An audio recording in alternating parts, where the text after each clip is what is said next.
یہ قرآن پاک یہ بتانے کے لیے آیا ہے کہ یہ تمہارے لیے ہدایت کا پیغام ہے، ہدایت کا چراغ ہے۔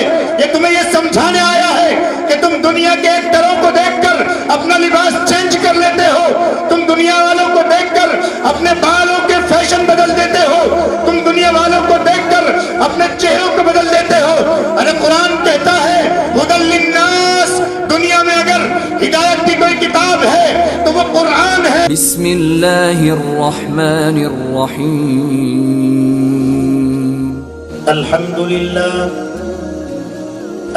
لله الذي علمنا ما لم نكن نعلم، والصلاة والسلام على رسوله الأكرم وعلى آله وأصحابه المحترم، أما بعد، قال الله سبحانه وتعالى: أعوذ بالله من الشيطان الرجيم، بسم الله الرحمن الرحيم، الف لام میم، ذلك الكتاب لا ريب فيه هدى للمتقين۔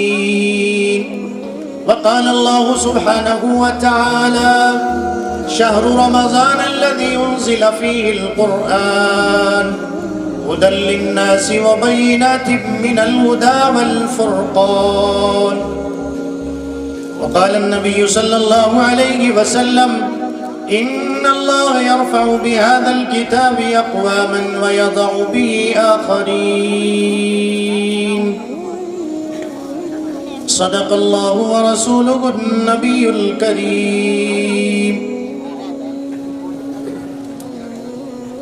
ملت اسلامیہ کے نوجوانوں، بزرگوں، اسٹیج پر بیٹھے حفاظ، علماء، قراء، مفتیان کرام،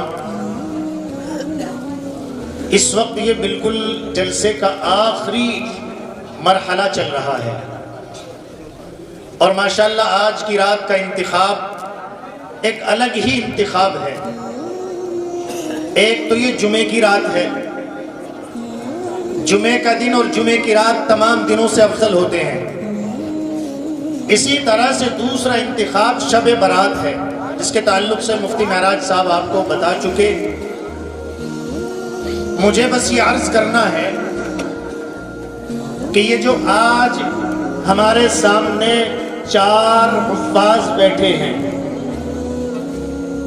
ان کے سر کے اوپر ایک تاج دستار فضیلت کی شکل میں قاری عبدالشکور صاحب اور ان کے اساتذہ کرام نے محنت کر کے ان کو دیا ہے۔ یہ کیا ہے؟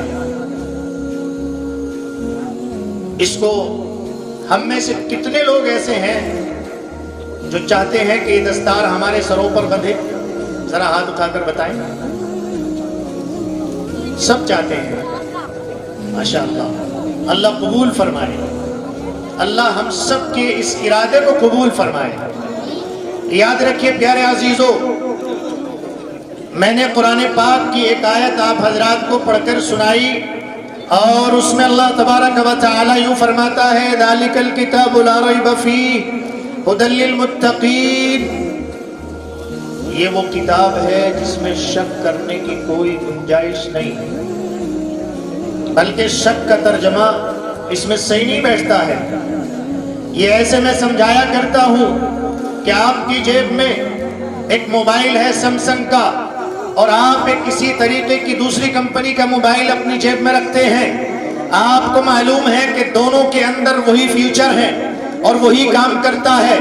آپ کسی دکان پر، کسی مارکیٹ میں، کسی علاقے میں موبائل خریدنے کے لیے جاتے ہیں، اور جانے کے بعد آپ نے دیکھا کہ یہ موبائل مجھے خریدنا ہے، لیکن اس کے سامنے ایک دوسرا موبائل دوسری کمپنی کا ہے۔ دونوں کے بالکل کام کرنے کا انداز اور طریقہ ایک ہی طرح کا ہے، اور دونوں کی کوالٹی بالکل ایسی ہی ہے، لیکن آپ کے دل کے اندر ایک تشویش اور ایک بات چلتی ہے کہ یہ خریدوں یا یہ خریدوں۔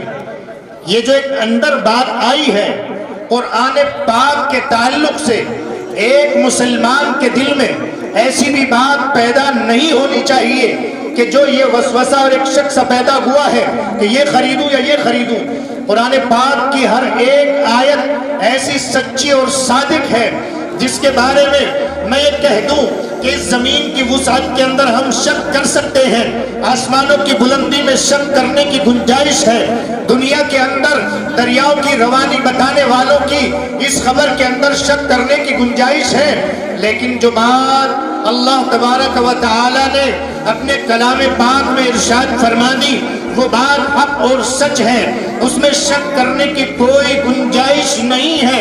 ایسی سچی کتاب جس کے بارے میں خود اللہ پہلی ہی سورت کے اندر بیان فرماتا ہے ذالک الکتاب لا ریب فیہ۔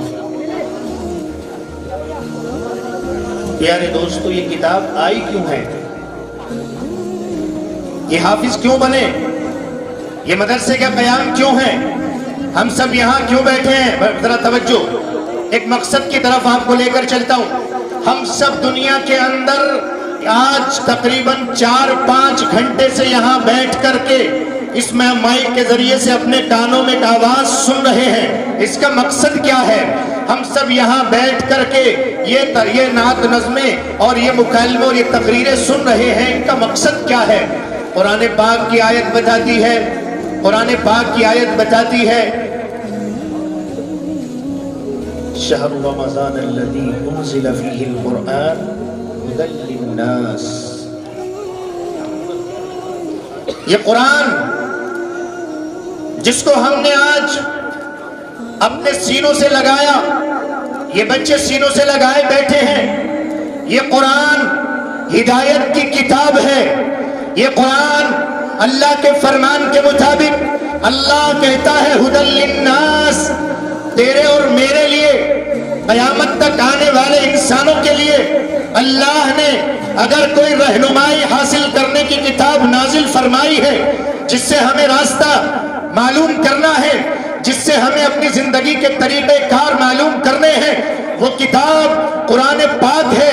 قرآن اپنی زبان میں کہتا ہے ہدی للناس، اللہ نے قرآن میں نہیں فرمایا ہدی للجنات، اللہ نے قرآن میں نہیں فرمایا ہدی للحیوانات، بلکہ اللہ مجھے اور تجھے مخاطب بنا کر کہتا ہے ہدی للناس وبینات من الہدی والفرقان۔ یہ قرآن پاک یہ بتانے کے لیے آیا ہے کہ یہ تمہارے لیے ہدایت کا پیغام ہے، ہدایت کا چراغ ہے۔ یہ تمہیں یہ سمجھانے آیا ہے کہ تم دنیا کے ایک طرح کو دیکھ کر اپنا لباس چینج کر لیتے ہو، تم دنیا والوں کو دیکھ کر اپنے بالوں کے فیشن بدل دیتے ہو، تم دنیا والوں کو دیکھ کر اپنے چہروں کو بدل دیتے ہو۔ ارے قرآن کہتا ہے ہدی للناس، دنیا میں اگر ہدایت کی کوئی کتاب ہے تو وہ قرآن ہے۔ یہ سروں میں سجائی جانے والی، یہ سر کے اوپر تاج باندھے جانے والے قرآن کی طرف سے ہدایت کا پیغام دینے والی ہے۔ آج تک تجھے اور مجھے یہ بات سمجھ نہیں آئی کہ میری ہدایت کا پیغام کہاں سے چلتا ہے، مجھے سمجھانے والا کون ہے، مجھے بتلانے والا کون ہے، مجھے آج تک یہ سمجھ نہیں آیا۔ اگر سمجھ میں آیا ہے تو جیسے مفتی معراج صاحب نے کہا کہ ہمیں یاد ہے ویلنٹائن ڈے کیا چیز ہوتی ہے، میرا ایک چھوٹا سا بچہ اگر اسکول میں جا کر کے انگلش کا ایک جملہ یاد کرتا ہے اور گھر آ کر اسے فقریہ سناتا ہے تو باپ اور اس کی ماں، اس کے بھائی بہن، اس کے رشتہ دار، اس کے عزیز و اقارب فخر سے کہتے ہیں دیکھو میرا بچہ اپنے باپ کو باپ نہیں، آج کے بعد سے وہ پاپا کہنے لگا ہے، وہ ڈیڈی کہنے لگا ہے، اور وہ نہ جانے کس طرح کے جملے استعمال کرنے لگا ہے۔ ہمارے اس ملک ہندوستان میں، ہمارے اس ملک ہندوستان میں جن لوگوں کی زبان کو ہم آج فخریہ طور پر استعمال کرتے ہیں اور قرآن پاک کے ایک جملے کو اپنے بچے کو سکھانا فخر نہیں سمجھتے، اور اپنے بچے کو میرے عزیزو قرآن کا حافظ بنانے والا دنیا میں سب سے زیادہ معزز اور محترم ہے۔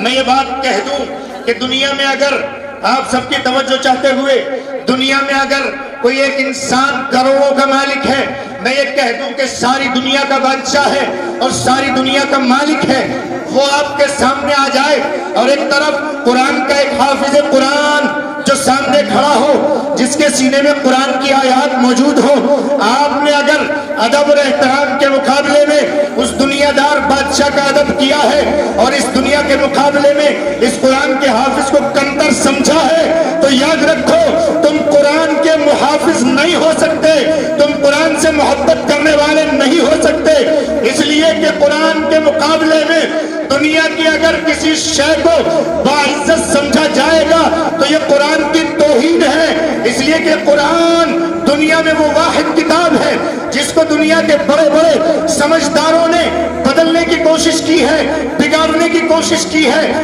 لیکن قرآن پاک کا ایک زبر، ایک زیر، اس کے ایک حرکات و سکنات کو بدلنے میں ناکام رہے ہیں، اور انشاءاللہ قیامت تک یہ قرآن جیسے نازل ہوا تھا ویسے ہی باقی ہوگا۔